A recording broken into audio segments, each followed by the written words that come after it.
una po si Yepopoy. So mamaya na si Ngabon kasi mag-isa lang po ako. So pinahiram po ako ng kanina may dala kami na sa ano to pang sara doon sa shell. So medyo maliit siya pero pinapahiram po ako ng with stick.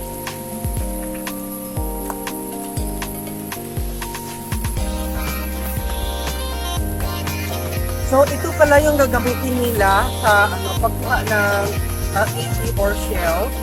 So i-try natin ha. This is my first time po na kumuha ng dito with a 7 falls. Tapos may kasama po ako, ayan, sila nanay, ayan, ayan po.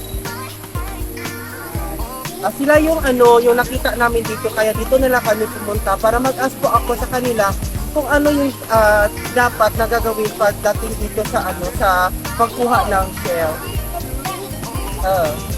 Ayan, so abangan niyo na lang ha yung yung video. Ako ba yung mundo? Tungkol sa kwana. Ako, di ba sa mga kasero ko ba yung mga kastudo.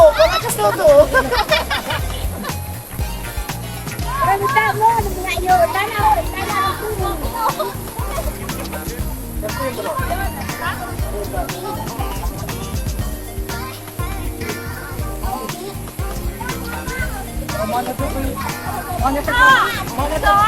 Mana teman, sedikit manfaat, sedikit mah.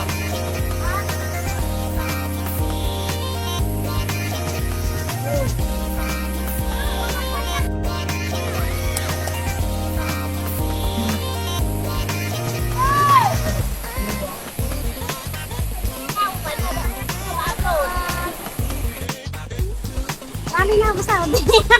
Ano niya sala kung nga mo di. Yan! Isa ako sa mga followers. Yung kalingawan ko sa Saudi, ito na siya. Lamit ko na in person. Kasama na ako sa vlog niya siguro. Mayroon na ako sa ng YouTube channel. Yan,